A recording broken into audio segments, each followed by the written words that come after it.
The first time I saw them, I didn't know I'd been marked. I thought I was just another human tourist, stumbling across a world that felt more like a dream than reality. The planet, called Xyphera, was not listed on any human star charts. Its orbit was erratic, almost playful, and its sky shimmered with hues I couldn't even name. I had arrived there in a misfired warp jump, a technical error during my cargo run through the outer rim. My ship, battered and sputtering, had crash-landed in a meadow of crystalline flora that glowed faintly under a lilac sun. I had expected danger, predators, hostile aliens, some natural hazard. But instead, I was met by beings whose elegance surpassed anything I could imagine. They moved with fluid grace, their bodies luminous, almost translucent, and their eyes held an intelligence that seemed to peer straight into my mind. It was then that I first noticed the symbol, the emblem hovering above my chest like a ghostly brand. A circle intertwined with 3 crescent moons, delicate and shimmering, as if etched by starlight itself. The beings around me gasped, not in fear, reverence. You are the one," said a voice, melodic and echoing, yet somehow inside my head. I looked to see who had spoken. An alien stepped forward. Their skin shifted colors, from violet to sapphire, reflecting the meadow around them. Their long fingers, tipped with iridescent nails, gestured toward me. The chosen, the one who will bind our worlds. I laughed nervously. I think there's been some mistake. I'm just a human. I'm not. No mistake, another voice interjected. It came from behind me, from a being whose body seemed to ripple like liquid glass. The stars themselves have chosen you. The prophecy is clear. Tonight, you will join our union. I stepped back. Union? I don't even know what you mean. You will, said the first alien, and there was no malice in their tone. Only certainty. Come with us. The arrival at the Citadel. I was led across the meadow, the crystalline grass crunching softly underfoot, to a city of impossible architecture. Towers twisted into the sky like spirals of frozen light. Bridges floated, unsupported, linking platforms that hovered above chasms glowing with bioluminescent rivers. The air shimmered with particles that seemed alive, humming faintly against my skin. Inside the Citadel, the atmosphere shifted. It was serene, yet charged with anticipation. Hundreds of aliens, their forms and colors varying like a living kaleidoscope, had gathered. They watched as I was led to a central dais, where an enormous structure loomed, a crystalline archway carved with symbols I could not comprehend. The ceremony begins, the first alien said. You must understand, human, that this is not a ritual for power, nor for politics. It is the convergence of 2 species, a binding of destinies. Binding of destinies? I stammered. Yes, they said, their eyes glittering. You were born under a rare alignment of stars. You carry the essence that completes our circle. Tonight, you will be the chosen one in our wedding. A wedding for aliens, in which I, a mere human, was the center. The prophecy revealed. As I was seated upon a raised platform, an elder approached. Their form was taller than the rest, cloaked in shades of starlight. They carried no words in their mouth, but their mind reached into mine. I felt memories, visions, feelings I had never known. The elder showed me the prophecy, a tapestry of starlight projected in my mind. It told of a union between a human and their queen, an alien matriarch who would rule not just one world, but influence the balance of the galaxy. Through this union, peace would spread, chaos would be tempered, and the 2 species would learn from one another. You, the elder said, their voice resonating through my thoughts, were born for this. The prophecy spanned centuries, yet the timing was always uncertain. The chosen must be ready when the stars align. I swallowed hard, trying to process the enormity of it. And what if I refuse? I asked, the words trembling in my throat. The elder's gaze was gentle but unwavering. The stars chose you. To deny them is to deny destiny itself. Yet do not fear. The path will reveal itself as you walk it. The queen appears. The room dimmed, and a soft, ethereal light focused on the center of the dais. There she appeared, Queen Lyssara. Her presence was overwhelming.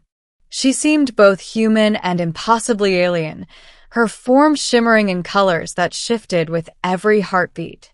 Her eyes were deep pools of liquid sapphire, and as she looked at me, I felt as though she saw every choice I had ever made, every fear I had ever hidden. "You are the one," she said softly, her voice like a melody made of wind and water.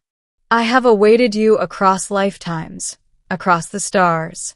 I could barely speak. I don't understand. Why me? Lyssara knelt, her luminescent hair cascading around her. The universe has a rhythm, and it chose you to dance with us.